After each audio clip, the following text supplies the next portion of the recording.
Olá, eu sou Márcia Libório, sou enfermeira, docente da Escola de Saúde Pública e vim aqui hoje falar um pouquinho sobre o protocolo de manejo clínico do coronavírus na atenção primária à saúde. Nós sabemos que a atenção básica, é a porta de entrada, a equipe de saúde da família, ou seja, a unidade básica de saúde, é a porta de entrada do sistema único. Então, durante surtos e epidemias, ela tem esse papel referencial na conduta do processo para justamente ver os casos que são considerados leves e os casos que são considerados graves e fazer o devido encaminhamento. O manejo diagnóstico e terapêutico no contexto da atenção primária à saúde deve incluir os seguintes passos. Quais são esses passos? Identificação de casos suspeitos de síndrome gripal e de Covid-19. Ou seja, aquele paciente que dê entrada na unidade básica, seja ela básica, unidade básica de saúde ou equipe de saúde da família, estratégia, ele deve dar entrada e automaticamente uma pessoa que esteja na recepção deve prontamente estar atento para identificar um caso suspeito e direcionar ele para a sala apropriada. Por quê? Para evitar que esse paciente fique justamente circulando na unidade desnecessariamente e terminando por contaminar outras pessoas.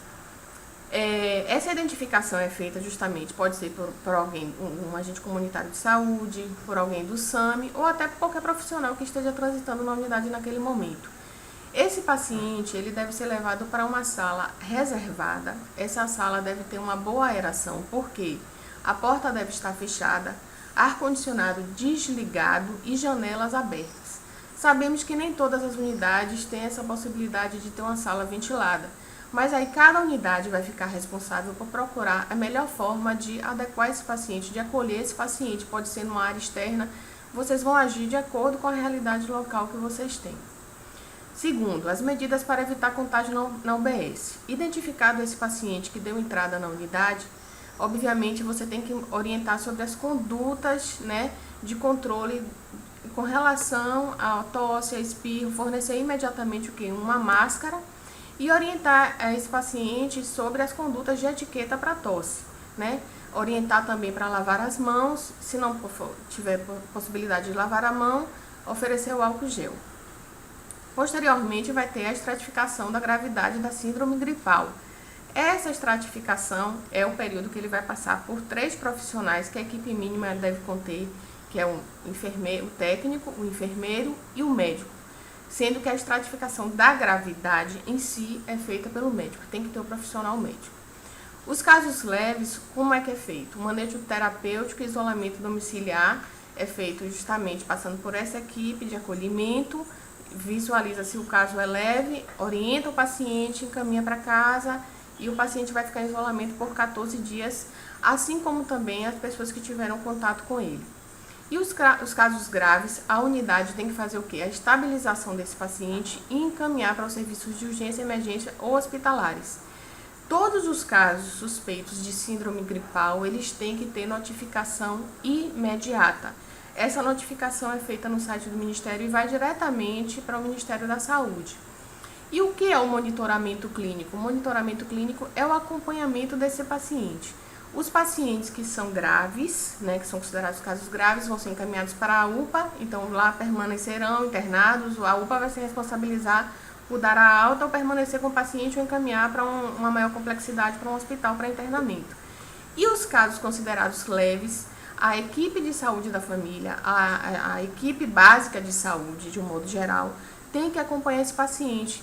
A cada 48 horas tem que fazer contato por telefone e em alguns casos que tem agente comunitário, pode ir juntamente com a equipe fazer a visita domiciliar. Todo esse acompanhamento deve ser o quê? Registrado em prontuário, porque caso o paciente venha a apresentar uma piora do quadro clínico, a equipe da unidade básica deve ser comunicada e esse paciente deve ser direcionado para uma unidade de maior complexidade. Quais são as medidas de prevenção comunitária e apoio à vigilância? O agente comunitário de saúde em si, que está diretamente na área, que é o elo de ligação com a comunidade, ele deve sempre estar usando a máscara, principalmente se for visitar alguém com síndrome gripal. E orientar a comunidade de um modo geral sobre a técnica da tosse, o uso do álcool gel, a lavagem sistemática das mãos, todo esse cuidado, além dos profissionais de saúde também que venham fazer a visita domiciliar, orientar toda a comunidade. Como é esse acolhimento? O paciente entrou com suspeita de síndrome gripal, obviamente a gente vai detectar e vai tentar direcionar aquele paciente. Então, todos os pacientes que buscam as unidades básicas, com e sem saúde da família, deverão passar por uma equipe de acolhimento, que deverá ser composta por um técnico de enfermagem, um enfermeiro e um médico. A equipe que ainda não possui essa formatação tem que fazer, nesse caso, dessa epidemia, dessa pandemia que a gente está passando. Caso a UBS não possua o serviço implantado, tem que implantar imediatamente devido à situação epidemiológica. Todas as unidades com e sem saúde da família devem apresentar uma equipe de acolhimento por turno. Aí a unidade vai fazer de acordo com as possibilidades que ela tem. Sendo importante salientar que tem que ter, no mínimo, esses 3 profissionais. Importante salientar também que a higienização das salas onde esses pacientes permutam, porque o paciente da entrada ele é direcionado para uma sala onde aguarda o atendimento, depois vai para a sala do técnico e da enfermeira e depois vai para a sala médica. Então ele vai transitar, obviamente, por uma média de 2 ou 3 salas. Essas salas elas devem ser rigorosamente limpas, a higienização deve ser bem intensificada, certo? E quanto menos aparelhos nessa sala, melhor, porque você vai ter menos superfícies para fazer limpeza. Então, os profissionais também deverão redobrar atenção para a detecção de casos suspeitos durante, antes e após o acolhimento. Então, você está ali na unidade, está ali na sala de espera, está identificando alguém com tosse, imediatamente você vai lá e oferece uma máscara cirúrgica, tá? Definição de caso suspeito de síndrome gripal. Caso suspeito de síndrome gripal, todo caso deve ser notificado, como falei anteriormente. Quais são os sintomas que o paciente apresenta? Febre aferida ou referida maior ou igual a 38 graus Celsius. Então, a febre aferida é uma febre que o paciente referiu. Eu me senti o corpo quente. Não necessariamente ele verificou, mas ele sentiu o corpo quente e ele acha que teve febre. A tosse ou dificuldade respiratória e a dor de garganta. Isso são os sinais e sintomas para síndrome gripal, não são os sinais e sintomas da COVID. Porque várias doenças das vias aéreas respiratórias podem apresentar essa mesma sintomatologia. Então, por isso que isso é classificado como paciente com sintoma de síndrome gripal, tá? Já os sintomas da COVID são esses sintomas, mais artralgia, mialgia, eventualmente distúrbios gastrointestinais como dor de barriga, diarreia, etc. Então, a particularidade, crianças menores de 2 anos também considera como síndrome gripal, desde que ela apresente febre de início súbito, mesmo que referida, e sintomas respiratórios, como tosse, coriza, obstrução nasal, na ausência de outro diagnóstico específico. Em casos excepcionais, sabemos que a febre pode não estar presente, principalmente em crianças, idosos, imunossuprimidos, ou pessoas que utilizam antitérmicos rotineiramente. Está com dor, já vai utilizar antitérmico, o antitérmico ele vai mascarar a apresentação daquela febre. E a avaliação clínica também deve ser considerada deve ser levada em consideração. Como é o fluxograma desse paciente? Eu já falei. O paciente da entrada, um recepcionista ou outro profissional da UBS, encaminha o paciente para uma sala específica, oferta a máscara e oferta também a lavagem das mãos e o álcool gel. O próximo passo a ser desempenhado pelo profissional é acompanhar o paciente para uma área separada, uma sala específica destinada para ele. Essa sala, como já falei, deve ser mantida com porta fechada, janelas abertas e ar-condicionado desligado. Se não tiver sala desse tipo, é melhor até deixar o paciente do lado de fora, no ambiente externo, que é ventilado, bota cadeiras separadas umas das outras. Vocês procuram a melhor estratégia de acordo com a realidade local. Então, a abordagem será sempre o que agora? Sindrômica, porque todos os casos já são considerados o que? Comunitários. Não tem mais caso importado, como a gente falou, pessoas que vieram do exterior. Então, todo mundo agora vai ser tratado como uma abordagem sindrômica. Então, nós temos os casos leves e graves. Leves, síndrome gripal com sintomas leves, sem dispneia, ou seja, sem falta de ar, ou sinais de gravidade. E os casos graves apresentam dispneia e ou sintomas de gravidade. O manejo terapêutico. Casos leves são tratados com medidas não farmacológicas, como repouso, hidratação, além de farmacológicas, utilizando analgésicos e antitérmicos, e isolamento domiciliar por 14 dias, contando, importante isso, a partir do início dos sintomas. Os casos graves que adentram a unidade, qual o procedimento? Estabilização e encaminhamento ao centro de referência de urgência. Os casos classificados como graves devem ser estabilizados e encaminhados ao serviço de urgência de acordo com a rede de atenção à saúde local. Então, cada município ele deve ter como referência uma unidade de urgência para que esse paciente seja encaminhado, para na hora não ficar, meu Deus, vamos encaminhar para onde? Então, tem que ter um local de referência como urgência e emergência para acolher esse paciente no caso considerado grave, certo? Então, a Secretaria de Saúde do município, ela deve fazer o quê? Essa dinâmica de comunicação com as unidades, para ver quais são os locais específicos para encaminhar os pacientes nos casos graves, para que ele não fique rodando de unidade em unidade, justamente contaminando outras pessoas e sem o devido acompanhamento correto. O que caracteriza a síndrome respiratória aguda grave, que é o SIRAG? O indivíduo de qualquer idade com síndrome gripal, conforme nós falamos anteriormente, e que apresente, além daqueles sintomas que falamos, sinais de gravidade, que é a saturação de oxigênio menor que 95 no ambiente. Então, é importante que os municípios adquiram o oxímetro, justamente para medir a saturação de oxigênio, que é um balizador na hora da avaliação do caso leve e do caso grave. Sinais de desconforto respiratório, como aumento da frequência respiratória, isso varia de acordo com a idade, que é a chamada taquipneia, né? Que no indivíduo adulto pode estar acima de 32, 30 incursões respiratórias por minuto. Nas crianças tem uma tabela no próprio protocolo do Ministério da Saúde informando tudo isso.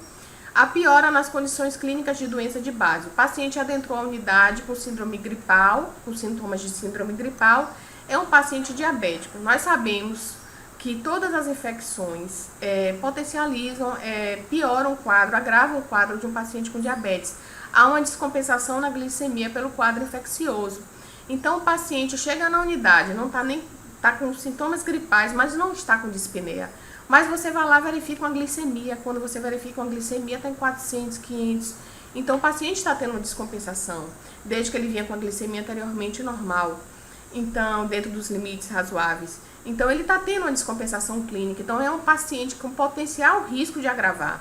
Então, tudo isso a gente tem que ficar atento. Paciente cardiopata, os pacientes com doença de base, de um modo geral, cardiopatas hipertensos, falcêmicos, todos esses pacientes merecem uma atenção muito mais especial por conta das descompensações clínicas que eles podem apresentar. A hipotensão também, que é a baixa da pressão arterial, e o indivíduo em qualquer quadro com insuficiência respiratória considerado grave. Notificação imediata. O paciente chegou com síndrome gripal, se adequou a esses sinais e sintomas que eu falei, ele deve imediatamente ser notificado. Qual plataforma? A plataforma é o FormSUS, que é essa, notifica a Covid-19. Só que essa plataforma já está muito cheia.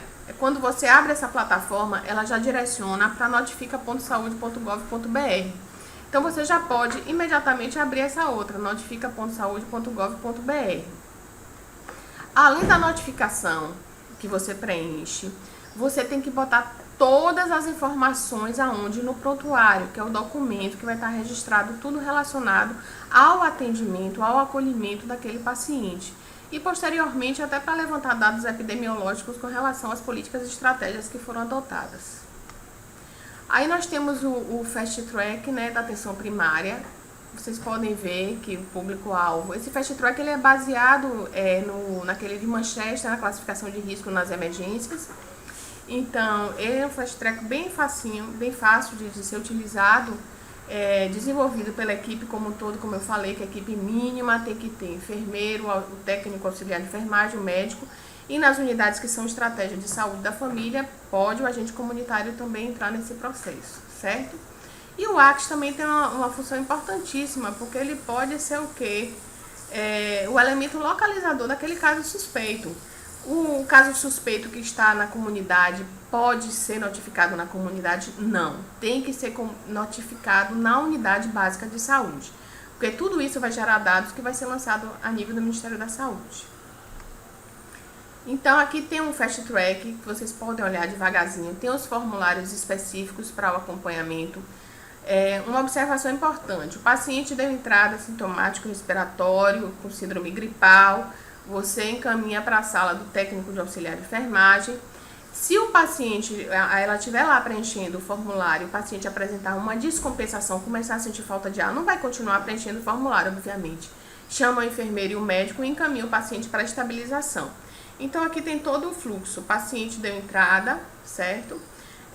O paciente não está com sintomas respiratórios graves, vai passar por todo o atendimento técnico, enfermeiro, médico, mas se o paciente já entrar com gravidade, ele tem que sobrepor a essas etapas e ir diretamente para o médico para avaliação e para estabilização, tá?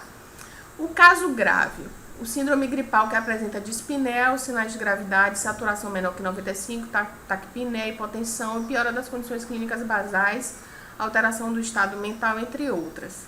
E além disso, como eu falei, os casos dos pacientes que têm comorbidades que contraindicam o isolamento domiciliar, pacientes cardíacos crônicos, com doenças respiratórias de base, pacientes renais imunossuprimidos, doenças cromossômicas, pacientes diabéticos. Esses pacientes, eles têm que ser acompanhados de uma forma mais sistemática devido à possibilidade de agravamento do quadro. Os casos leves, com síndrome gripal, sem dispneia ou sinal de gravidade, ausência de comorbidades descompensadas, o acompanhamento é domiciliar, tendo-se o cuidado do manejo clínico de fazer o isolamento, orientar a família também sobre esse isolamento, os cuidados pessoais, né, manter o paciente num quarto reservado, um banheiro de preferência reservado, caso o paciente não tenha como ter um quarto reservado para ele, utilizar a máscara, pedir também para os familiares utilizarem a máscara e manter as medidas, né, de limpeza adequada, de higienização das mãos, etc. Esse paciente de quadro leve, ele deve ser o quê? Monitorado a cada 48 horas pela equipe da atenção básica. Liga para o paciente, para o familiar, procura saber como é que está o desenvolvimento do quadro do paciente e registra em prontuário. Não é apenas ligar, tem que registrar para você ficar respaldado legalmente das informações referentes àquele paciente. Vai que ele agrave e você não tem a comunicação há 5 dias, a unidade ela vai ser corresponsável por isso, tá certo? Além disso, do registro adequado, caso o paciente venha precisar de uma visita domiciliar, o ACS deve sinalizar e a equipe deve se dirigir à residência para ver o que está acontecendo. Cada profissional vai ter uma ficha específica. Na equipe que tenha agente comunitário de saúde, tem uma ficha que pode ser para o agente ou para o recepcionista, desde que o agente esteja na unidade, que preenche a identificação, o motivo da procura à unidade de saúde e quais são os sintomas que o paciente está apresentando. Aí vem o formulário do técnico de enfermagem, que registra também o nome, data de nascimento, motivo da consulta, os sinais vitais, que são temperatura, pulso, respiração, pressão arterial, além disso, a saturação, que necessita de um oxímetro. Cada pessoa com sintoma respiratório deve ser observado. Se o paciente estiver passando pelo técnico de enfermagem, está descompensando o padrão respiratório, encaminha imediatamente para o enfermeiro e chama o médico. O formulário do enfermeiro, ele vai detectar, ele vai dizer se é um caso de suspeito de síndrome gripal. Tem as perguntas lá em cima que vocês estão visualizando. E faz, a partir do momento que ele notifica que é síndrome gripal, sim, notifica imediatamente, para aquele link que eu mostrei anteriormente. Faz a consulta, a anamnese, faz as perguntas gerais da avaliação geral do paciente e encaminha para o médico. Encaminhando para o médico vai caracterizar aquele paciente como caso leve ou grave e a partir daí vai ser tomada a decisão qual encaminhamento vai ser dado àquele paciente, tá? Lembrando que o paciente grave, ele só é estabilizado, você aciona geralmente o serviço de urgência e emergência, que é o SAMU 192, e encaminha o paciente para o local apropriado para estabilização, para acompanhamento do caso grave. Obrigada, sou Márcia. Hoje é dia 3 de abril. Eu fiz essa apresentação toda baseada no protocolo de manejo clínico do Ministério da Saúde, que é de março de 2020. Então, é o último protocolo que a gente tem direcionado para a atenção básica. Então, fiquem sempre acompanhando, porque pode haver mudanças, né? Nessa pandemia aí, toda hora mudanças estão ocorrendo. Então, possa ser que haja alguma mudança referente a isso. Então, obrigada pela atenção.